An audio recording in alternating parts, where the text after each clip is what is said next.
नमस्कार दोस्तों, नरेंद्र इंस्टीट्यूट के यूट्यूब प्लेटफॉर्म पे सभी लोगों का एक बार पुनः स्वागत है। दोस्तों, जैसा कि हमने पूर्व में बताया था कि काशी हिंदू विश्वविद्यालय के लिए जो एंट्रेंस एग्ज़ाम होता है पॉलिटिकल साइंस के लिए, हम उसकी निःशुल्क तैयारी करवाएंगे। ये शुरुआत है और सबसे बड़ी समस्या ये है कि जो बच्चे बनारस में नहीं रहते हैं, बीएचयू के क्षेत्र के आसपास नहीं रहते हैं, उनको सबसे बड़ी जो समस्या होती है वो यह होती है कि उनको जो प्रीवियस ईयर क्वेश्चन पेपर होता है वो नहीं मिल पाता है, जो कि आपके सफलता में सबसे निर्णायक भूमिका अदा करता है। आप 10 वर्ष के प्रीवियस ईयर्स क्वेश्चन पेपर अगर आप सॉल्व कर लेते हैं तो ये मान लीजिए कि आप 50% आपके चांसेस ज़्यादा बढ़ जाते हैं वहाँ सिलेक्शन लेने के लिए। तो चलिए बिना देरी किए हुए, वीडियो के बिना लंबा किए हुए हम सीधे टॉपिक पर चलते हैं। उसके पहले आपको थोड़ा सा हम संक्षिप्त में बता देंगे कि काशी हिंदू विश्वविद्यालय द्वारा आयोजित ये जो परीक्षा पहले आयोजित करवाई जाती थी, इसमें 150 प्रश्न होते थे। 2010 में ये 2010 में ऐसा हुआ था कि 2010 से यह पेपर 120 का होने लगा, माने 120 मार्क्स का होने लगा। इसके पहले 120 मार्क्स का नहीं, मतलब 120 मार्क्स का नहीं होता है, मतलब 120 क्वेश्चन आते हैं। पहले 150 क्वेश्चन आते थे। तो 2017 से हुआ है। तो आप लोगों को 2017 के पहले वाला जो प्रश्न पत्र है उसमें सब में 150 क्वेश्चन मिलेंगे। इसके विषय में थोड़ा और हम आपको बता दें क्या होता है, कैसे होता है। सही उत्तर का आपको 3 नंबर मिलेगा, सही उत्तर गुणते 3, और गलत उत्तर -1 आपका ये कटेगा। ठीक है ना, ये विशेष बात आप ध्यान में रखिएगा। वैसे एग्ज़ाम के समय में आपको और अच्छे से विस्तार से बताएंगे कि क्या करना है, कैसे अटेम्प्ट करना है, कैसे नहीं करना है, किस क्वेश्चन को छोड़ना है, किस क्वेश्चन को सॉल्व करना है। ठीक है ना।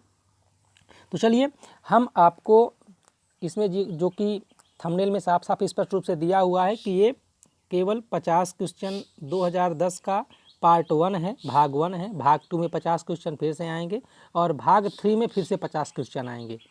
ठीक है ना। तो इस प्रकार 150 क्वेश्चन की पूरी सीरीज है। 2010 का, 2011 का, 2012 का, 13 का, 14 का, 15 का, 16 का, 17 का, 18 का, 19 का और 20 तक का हम आप यहाँ तक बता रहे हैं कि हम 20 तक सॉल्व करेंगे।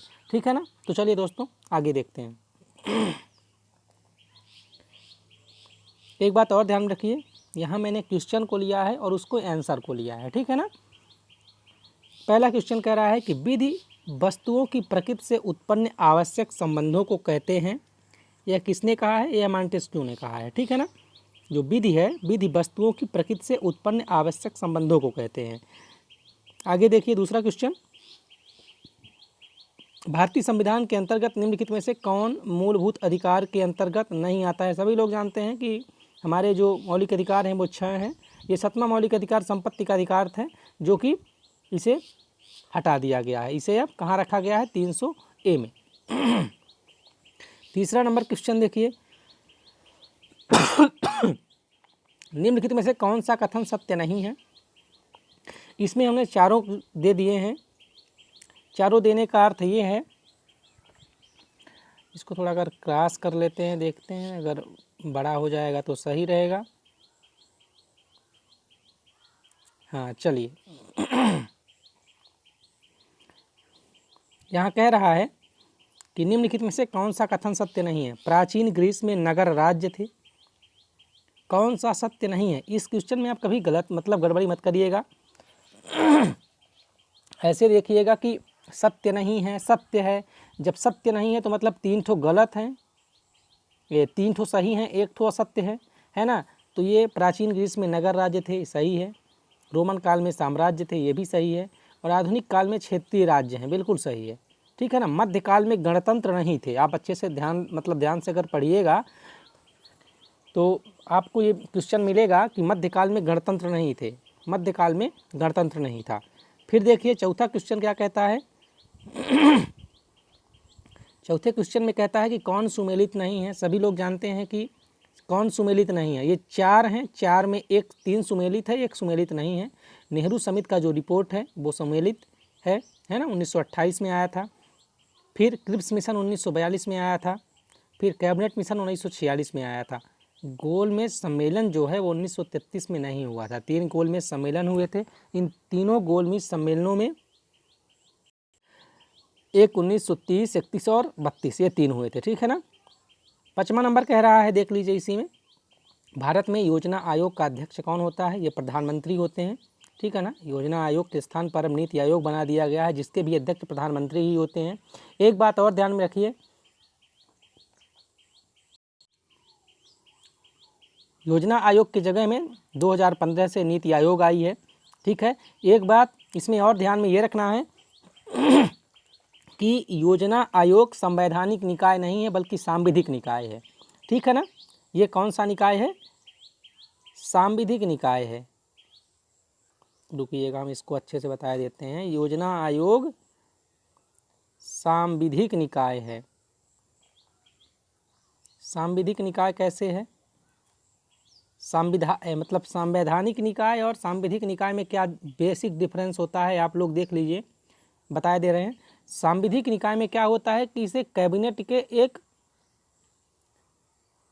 पत्र के द्वारा इसको इसको पावर में लाया जाता है, शक्ति में लाया जाता है। जबकि सांविधिक जो संवैधानिक होता है वो संविधान में संविधान संशोधन के द्वारा लाया जाता है या संविधान में वर्णित होता है, ठीक है। आगे देखिए,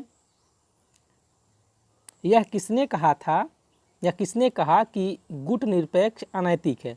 सभी लोग जानते हैं गुट निरपेक्ष 1961 में, इसका पहला सम्मेलन 1961 में बेलग्रेड में हुआ था, ठीक है ना।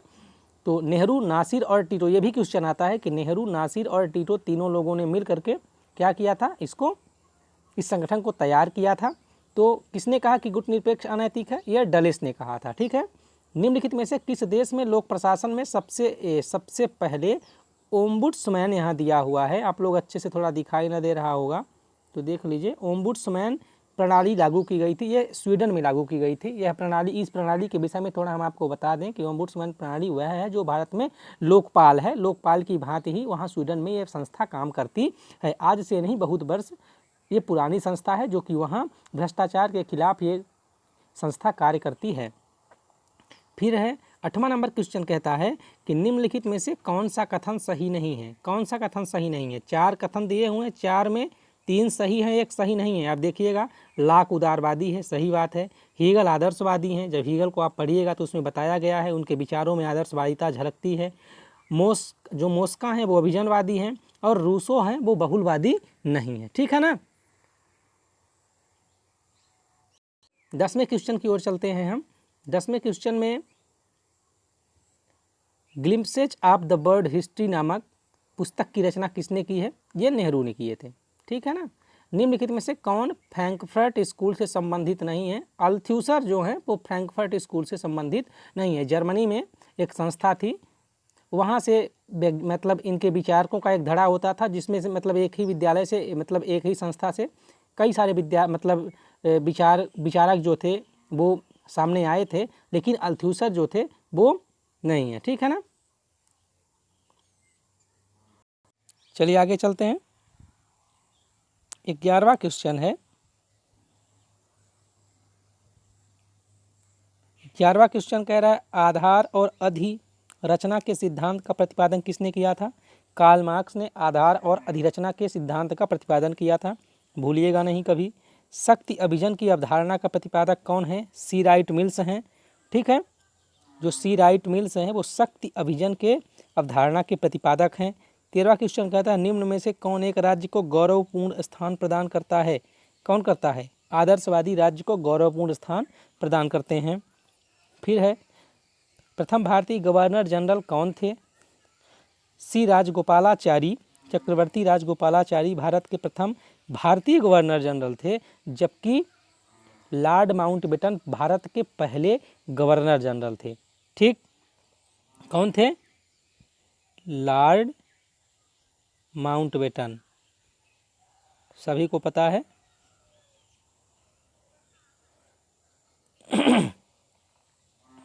फिर देखिए, कौन सा कथन गवर्नमेंट ऑफ इंडिया एक्ट 1919 के लिए सत्य है? प्रांतों में द्वैध शासन की व्यवस्था 1919 के द्वारा लाई गई थी।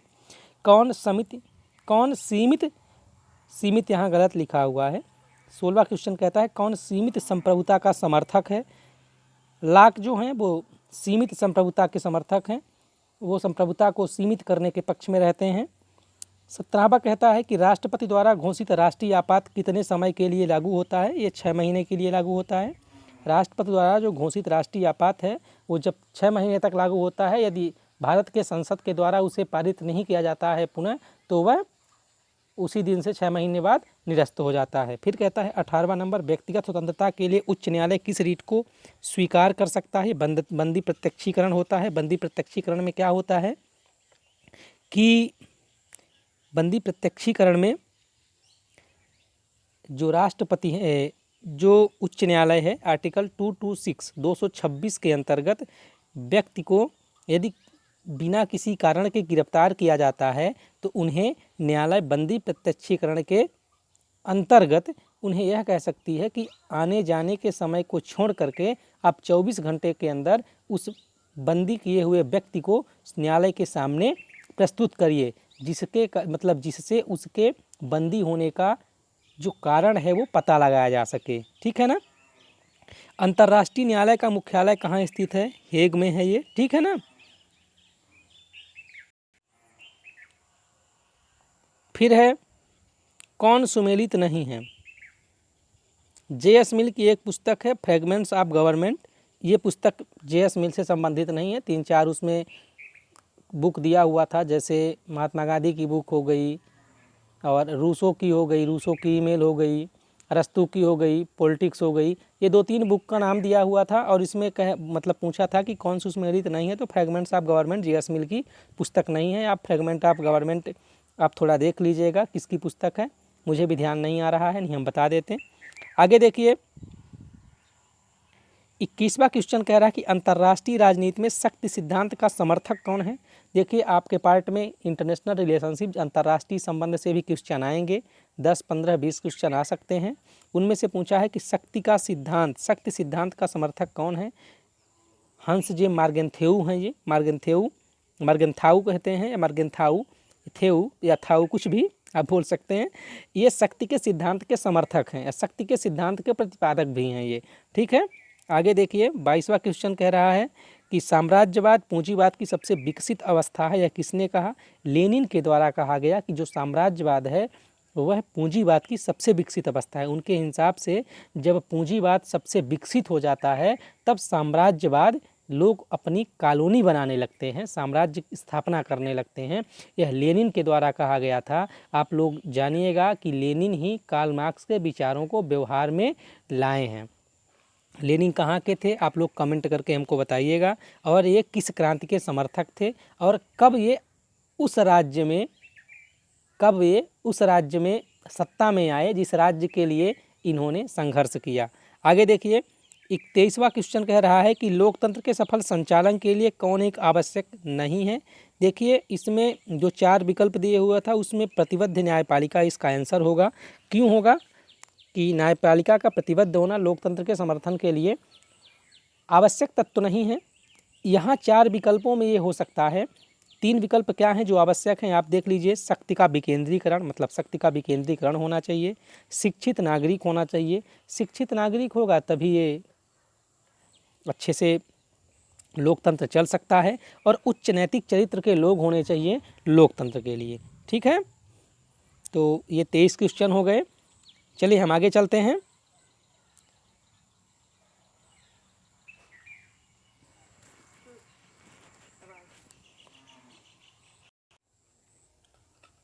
दोस्तों जो 23 क्वेश्चन हो गए हैं, आपसे एक निवेदन है, इधर से अच्छे से मन लगा के तैयारी करना है, वहाँ एडमिशन लेना है।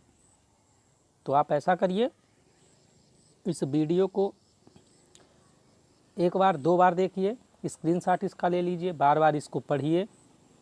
आगे देखते हैं 24वां नंबर जो क्वेश्चन है, अंतर्राष्ट्रीय कानून द्वारा प्रदत्त अधिकारों को किस नाम से जाना जाता है। इसे हम मानवाधिकार के नाम से संबोधित करते हैं। फिर है 25वां क्वेश्चन, निम्न में से कौन एक सामान्य इच्छा की विशेषता नहीं है। यह बहुमत की इच्छा है। यह सामान्य इच्छा जो होती है वो बहुमत की इच्छा नहीं होती है। जो व्यक्ति की सामान्य इच्छा होती है वो बहुमत की इच्छा नहीं होती है, व्यक्तिगत इच्छा होती है वो, ठीक है ना। 26वां नंबर कह रहा है कि प्रत्येक वस्तु राज्य के लिए है, राज्य के विरुद्ध कुछ भी नहीं है और राज्य के बाहर कुछ नहीं। इस मत का समर्थक कौन है? ये जो फांसीवादी हैं, आप लोग हिटलर का नाम सुने होंगे, इटली में मुसोलिनी का नाम सुने होंगे। ये लोग क्या थे? ये लोग राज्य को सर्वोपरि मानते थे, व्यक्ति को कुछ अधिकार देने के पक्ष में नहीं थे। इन लोगों का विचार ये था कि राज्य ही सब कुछ है, राज्य से बाहर कुछ नहीं है, राज्य के विरोध में किया गया सभी प्रकार का कार्य गलत है, ठीक है। और ये देखिए, एक संतुष्ट शूकर की अपेक्षा असंतुष्ट मानव होना श्रेष्ठतर है या श्रेयस्कर है, ये J.S. मिल बोले थे, ठीक है, कि एक संतुष्ट शूकर की अपेक्षा असंतुष्ट मानव होना श्रेयस्कर है। निम्न में से कौन एक प्रशासनिक न्यायालयों के लिए जाना जाता है? ये व्यवस्था फ्रांस में है कि जो कि प्रशासनिक न्यायालय की व्यवस्था है। निम्न में से कौन भारत में राज्य नहीं है? सभी लोग जानते हैं, दिया हुआ जो विकल्प है लक्षद्वीप, यह भारत में राज्य नहीं है। राज्य इसलिए नहीं है कि भारत में राज्यों और केंद्र शासित प्रदेशों में भारतीय इकाइयों को विभक्त किया गया है, जिसमें से लक्षद्वीप एक केंद्र शासित प्रदेश है। 30वां नंबर क्वेश्चन आप अच्छे से थोड़ा देखिए। ये क्वेश्चन एक बार पहले आया था, मैंने बताया था कि योजना आयोग के अध्यक्ष होते हैं। वहाँ पर मैंने बताया था कि कौन योजना आयोग का अध्यक्ष नहीं होता है, और उसके साथ में यही बताया था कि संवैधानिक और सांविधिक संस्था के विषय में। तो ये 30वां क्वेश्चन जो है वो संवैधानिक संस्था के विषय में बता रहा है कि योजना आयोग संवैधानिक संस्था नहीं है। 31वां क्वेश्चन जो है कह रहा है कि कौन उदारवाद का जनक माना जाता है? लाक। देखिए 3 क्वेश्चन फंस चुके हैं। जहाँ पास हम बताए थे हीगल आदर्शवादी है, मोस काविजनवादी है, वो क्वेश्चन फंसा था ना, और यहाँ लाक उदारवादी है, ठीक है। रूसो को कुछ और बताया गया था, वही उसका आंसर था। तो ऐसा है कि देखिए कुछ प्रश्न में ही आपके आंसर वहाँ पास छुपे हुए होते हैं। यदि आप अच्छे से ध्यान से क्वेश्चन सॉल्व करेंगे तो 2-4 क्वेश्चन के आंसर आपको वहीं मिल जाएंगे, नहीं तो कुछ न कुछ क्लू जरूर मिल जाएगा। प्रकृति की ओर जाओ, यह रूसो कहा था। रूसो की माने प्रसिद्ध कथन है रूसो का कि प्रकृति की ओर जाओ। फिर है किसने मानवीय कार्यों को स्वसंबंधी कार्य और परसंबंधी कार्य में विभक्त किया है? J.S. मिल जो हैं उन्होंने मानवीय कार्य को स्वसंबंधी कार्य और पर संबंधी कार्यों में विभक्त किया है कि कौन स्वसंबंधी कार्य हैं और कौन पर संबंधी कार्य हैं, ठीक है ना। भारतीय संसद के दोनों सदनों की संयुक्त बैठक की अध्यक्षता कौन करता है? ये जानते हैं सभी लोग कि भारतीय संसद की जो दोनों सदनों की बैठक होती है, लोकसभा का अध्यक्ष क्या करता है? उसमें अध्यक्षता करता है। शक्ति के पृथक्करण एक आवश्यक लक्षण है संघात्मक शासन के, मतलब संघात्मक शासन व्यवस्था में शक्ति को एक दूसरे को शक्ति विभाजित कर दिया जाता है, शक्ति का पृथक्करण कर दिया जाता है, एक व्यक्ति के हाथ में शक्ति नहीं केंद्रित रहती है, ठीक है ना। जैसे अपने भारत में संघात्मक शासन व्यवस्था है जो कि कनाडा से लिया गया है। तो भारत में क्या है कि भारत में 3 विषय हैं 7वीं अनुसूची में जो कि वर्णित हैं। क्या हैं उसमें से? कुछ ऐसे विषय हैं जैसे मान लीजिए कि संघ सूची है, संघ सूची में जो कानून बनाने का अधिकार है वो संघ को है, मतलब केंद्र सरकार को है।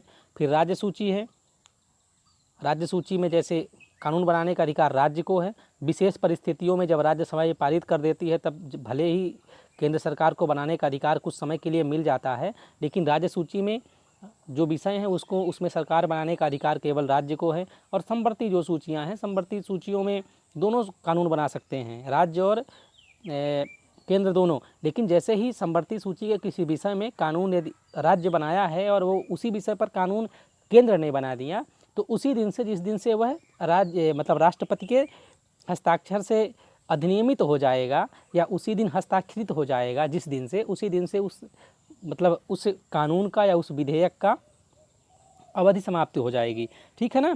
तो ये केवल आप ये ध्यान में रखिए कि शक्ति पृथक्करण एक आवश्यक लक्षण किसका है? संघात्मक शासन व्यवस्था का, ठीक है ना। आगे चलिए, क्वेश्चन नंबर 36। यह किसने कहा था कि न्याय सबल का हित है? थ्रेसिमैकस कहता है कि जो न्याय है वो सबल का हित है। वो विभिन्न परिस्थितियों को देखते हुए उसने शायद यूनान की उसमें बोला था कि जो न्याय है वो सबल व्यक्ति का ही थे, मतलब जो शक्तिशाली है वह न्याय को अपने पक्ष में कर लेता है, ऐसा उसने बोला था। फिर है राष्ट्रमंडल। क्या है? राष्ट्रमंडल एक अंतर्राष्ट्रीय संगठन है जो कि भारत इसमें मई 1949 में इसका सदस्य बना है राष्ट्रमंडल का। ये राष्ट्रमंडल किन देशों का संगठन है ये हम आपको बता देते हैं। ये शायद 1930 में इसका गठन हुआ था। ब्रिटेन ने जहाँ जहाँ शासन मतलब अपनी औपनिवेशिक कॉलोनियाँ स्थापित की थी वहाँ उन राष्ट्रों को इन्होंने राष्ट्रमंडल में अपने राष्ट्रमंडल नाम का एक संगठन बनाया है, उन लोगों मतलब उन राष्ट्रों के सदस्यों को मिला करके। भारत मई 1949 में इसका सदस्य बना था, जबकि पाकिस्तान कुछ दिन बाद बना हुआ था क्योंकि उसके यहाँ संविधान नहीं बना था और इसमें अगर बिना संविधान के अगर वह शामिल हो जाता तो उसके संप्रभुता को खतरा था। ठीक है ना। आगे देखते हैं कौन सा मतलब जोड़ा सुमेलित नहीं है। यहाँ देख लीजिए 4-5 जोड़े दिए हुए थे, जैसे लेनिन का हो गया रसिया, ठीक है ना, गांधी जी भारत के हो गए, अरस्तु यूनान के हो गए। उसी प्रकार ये हिटलर जो है वो फ्रांस का नहीं है ना। पूछ रहा है कौन सुमेलित नहीं है, मतलब हिटलर कहाँ का है? हिटलर सभी लोग जानते हैं जर्मनी का तानाशाह था, जर्मनी का शासक था। भारत में संघात्मक शासन को सर्वप्रथम स्वीकार किया गया था। दोस्तों ये 39 नंबर का जो क्वेश्चन है वो मतलब दिए हुए विकल्पों में गलत था। जैसे ही हमको इसका मतलब कुछ क्लैरिटी वाला आंसर मिलेगा तो हम आप लोगों को बता देंगे। और संभवतः ये क्वेश्चन डिलीट कर दिया गया था उस समय, ठीक है ना, क्योंकि भारत में संघात्मक शासन की जो व्यवस्था है 1935 में आई तो थी लेकिन व्यवस्थित रूप से नहीं आई थी। उसमें 1935 भी एक ऑप्शन था, तो मैंने 1935 आप लोगों को वह यहाँ बता दिया है, ठीक है ना। फिर क्या कह रहा है कि किसने लोकतंत्र की परिभाषा जनता के द्वारा तथा जनता के लिए शासन के रूप में दिया है? ये लिंकन द्वारा बताई गई परिभाषा है। आप लोग 10वीं और 12वीं के क्लास में इसको पढ़े होंगे। फिर कह रहे हैं कि कौन सा कथन सही नहीं है? ये कथन सही नहीं है, मतलब यहाँ 4 कथन दिए हुए थे, 4 कथन में 3 सही थे, एक सही नहीं है। वो जो सही नहीं है वो आप देख लीजिए, कह रहा है अधिकार असीम है, अधिकार असीमित नहीं है। आप लोग भी आपने यहाँ हमारे भारतीय संविधान में जो मौलिक अधिकार दिए हुए हैं वो मौलिक अधिकार असीमित नहीं है। जो 6 मौलिक अधिकार हैं उनमें भी कहीं ना कहीं सीमांकन किया गया है, चाहे वो आपातकाल के जरिए हो, चाहे उसमें संसद थोड़ा बहुत कुछ सुधार कर सकती है, ठीक है ना। फिर कहता है 42 नंबर का जो क्वेश्चन है, नकारात्मक स्वतंत्रता की अवधारणा इस पर बल देती है। स्वतंत्रता 2 होती है, नकारात्मक और मतलब सकारात्मक। नकारात्मक जब हम स्वतंत्रता के विषय में पढ़ाएंगे, स्वतंत्रता वाला टॉपिक पढ़ाएंगे तो आपको नकारात्मक और सकारात्मक स्वतंत्रता के विषय में हम बताएंगे। नकारात्मक स्वतंत्रता की अवधारणा इस पर बल देती है कि हस्तक्षेप का अभाव है, मतलब हस्तक्षेप आप कुछ भी कर सकते हैं राज्य के अंदर, आप कुछ भी करने को आपको कुछ भी आपको करने का अधिकार है, लेकिन इसमें कोई हस्तक्षेप नहीं है, ठीक है ना। जो कुछ और लोग हैं, जैसे आप लोग हम पढ़ेंगे सकारात्मक स्वतंत्रता के कौन है, नकारात्मक स्वतंत्रता के विचारक कौन है, उन्होंने तरह तरह के मतलब बातों से समझाया है कि क्या राज्य को करना चाहिए क्या नहीं करना चाहिए, ठीक है ना। तो आप लोग केवल यहाँ ये ध्यान में रखिए कि नकारात्मक स्वतंत्रता की अवधारणा इस पर बल देती है कि इसमें हस्तक्षेप का अभाव। फिर यहाँ दिया है 43 नंबर का जो क्वेश्चन है कि कौन सुमेलित नहीं है। ये 43 नंबर का जो क्वेश्चन है इसमें गीता रहस्य, सभी लोग जानते हैं कि बाल गंगाधर तिलक का ये लिखा हुआ ग्रंथ है गीता रहस्य, उन्होंने लिखा था जब वो मांडले जेल में थे तब, ठीक है ना। M.K. गांधी मोहनदास करमचंद गांधी, सॉरी मोहनचंद कह रहे हैं, मोहनदास करमचंद गांधी जो हमारे महात्मा गांधी हैं, हमारे भारतीय राष्ट्रपिता हैं, उनके द्वारा ये लिखित ग्रंथ नहीं है। बाल गंगाधर तिलक हैं, BG तिलक के द्वारा लिखा हुआ है। फिर कह रहा है 44 नंबर जो क्वेश्चन है कि धन विधेयक को राज्यसभा में कितने दिन तक रोका जा सकता है। दोस्तों जो धन विधेयक है उसे राज्यसभा में केवल 14 दिन तक ही रोका जा सकता है, 14 दिन से अधिक नहीं रोका जा सकता है। धन विधेयक के मामले में राज्यसभा को लोकसभा के मामले में बहुत कम शक्ति प्राप्त है, ठीक है ना। 14 दिन के अंदर यदि वो लौटा देते हैं तो ठीक है, नहीं लौटाते हैं तो उसे पारित मान लिया जाता है। ये मार्क्स समर्थन किसका करता है? मार्क्स वर्ग विहीन समाज का समर्थन करता है कि किसी भी प्रकार का वर्ग नहीं होना चाहिए, ठीक है। यूनेस्को का मुख्यालय सभी लोग जानते हैं पेरिस में है, 1946 में संगठन बना हुआ था। यह यूनेस्को का जो फुल फॉर्म है वो आप लोग हमें कमेंट करके बताएंगे प्लीज़, तभी हम जानेंगे कि आप लोग मन लगा के यहाँ पढ़ रहे हैं। जो 47वां नंबर क्वेश्चन है, इस मत का समर्थन किसने किया कि समाजवाद राज्य के माध्यम से प्राप्त किया जा सकता है। इसका आंसर आप लोग देख लीजिए, ये नेहरू इसके आंसर होंगे। ठीक है, नेहरू भारत में लोकतांत्रिक समाजवादी थे। ये भी क्वेश्चन कई बार पूछता है कि नेहरू कौन थे। नेहरू ने, अब जब कभी समय मिलेगा इस टॉपिक पर बात करने का तो हम आपको बताएंगे, लेकिन नेहरू अभी आप लोग केवल इतना जानिए कि लोकतंत्र के माध्यम से लोकतांत्रिक समाजवाद की ओर बढ़ रहे थे। कौन? भारत के प्रथम प्रधानमंत्री पंडित जवाहरलाल नेहरू। 48 नंबर का क्वेश्चन आप लोग थोड़ा देखिए कि राजनीति और नैतिकता के मध्य घनिष्ठ संबंध की स्थापना करना चाहता है कौन? गांधी जी जो हैं वो राजनीति और नैतिकता के मध्य घनिष्ठ संबंध स्थापित करना चाहते थे कि राजनीति और नैतिकता दोनों साथ साथ चलनी चाहिए, क्योंकि राजनीति शुद्ध होनी चाहिए। जिस प्रकार से राजनीति में लोग अशुद्धियों का प्रयोग करते हैं, गलत तरीकों का प्रयोग करते हैं, वो नहीं होना चाहिए। फिर 49वां नंबर जो क्वेश्चन है, 49वां नंबर क्वेश्चन है कि इस सिद्धांत का समर्थन किसने किया कि आर्थिक संबंधों से अन्य मानवीय संबंध निश्चित होते हैं? कार्ल मार्क्स हैं। कार्ल मार्क्स ने यह बताया कि जो आर्थिक संबंध है, आर्थिक संबंधों से ही अन्य मानवीय संबंध निश्चित होते हैं। कार्ल मार्क्स आज से 200-300 साल, मतलब 300-350 साल पहले उन्होंने ये बताया था कि व्यक्ति के आर्थिक संबंधों से ही मानवीय संबंध निश्चित होते हैं। आप लोग, छोटा सा उदाहरण हम आपको बताते हैं कि लोग बाग आजकल भी गांव में क्या करते हैं, जिनके पास ज़्यादा वैभव होता है, धन संपदा संपत्ति होती है, या फिर ज़्यादा वो सामाजिक रूप से सशक्त होते हैं, शक्तिशाली होते हैं, तो लोग बाग उनसे ज़्यादा नज़दीकियाँ बढ़ाते हैं, उनके पक्ष में ज़्यादा रहते हैं। वो गलत करते हैं फिर भी उनके पक्ष में ज़्यादा रहते हैं, लेकिन उनके पास धन नहीं है। जिस व्यक्ति के पास धन नहीं है, गरीब है, उस व्यक्ति के पास वो लोग फटकते नहीं हैं। इतना है कि उन्होंने बताया था, कौन? कार्ल मार्क्स ने, कि आर्थिक संबंधों के आधार पर ही मानवीय संबंध निर्धारित होते हैं, जो कि बात 100% सही है। अंतिम जो क्वेश्चन है, किसने राजनीतिक दलों की अभिजनवादी व्याख्या की थी? राजनीतिक दलों की अभिजनवादी व्याख्या किसने की थी? ये क्वेश्चन आप लोगों के लिए गृह कार्य के रूप में है। आप लोग हमको कमेंट करके बताएंगे। प्रथम 5 कमेंट करने वाले अपने दोस्तों का हम नाम यहाँ से अनाउंस करेंगे। तो प्लीज़ आपके लिए गृह कार्य के रूप में है कि राजनीतिक दलों की अभिजनवादी व्याख्या किसने की थी, ये हमको आप बताएंगे कमेंट करके। चलिए अब थोड़ा सा बात और कर लेते हैं आपसे बिना टाइम लिए हुए। ये आप देखिए कि ये 2010 का पेपर है, ठीक है। इस 2010 के पेपर में हम 3 पार्ट किए हुए हैं, 50 पहले में, 50 दूसरे में और 50 तीसरे में करेंगे। आप लोग आज ये वीडियो देखेंगे। आप लोग के वीडियो देखने के बाद जिस प्रकार से रिस्पांस आएगा, इस आगे हम फिर से वीडियो बनाएंगे। किसी प्रकार की कोई समस्या होती है तो आप हमें कमेंट कर सकते हैं, कमेंट सेक्शन में आके कमेंट करिए, हम निश्चित रूप से उसका उत्तर देंगे आपको। किसी प्रकार की कुछ समस्या है हमें अच्छे से आप बताइए। और मेन बात यह है कि जो पेपर है 2010 से लेकर के 2021 तक, इस पेपर मतलब 11-12 साल के क्वेश्चन पेपर में आप ये मान के चलिए कि आप कितना क्वेश्चन सॉल्व कर लेंगे, लगभग 1500 2000 के समथिंग क्वेश्चन कर लेंगे, लगभग बता रहे हैं।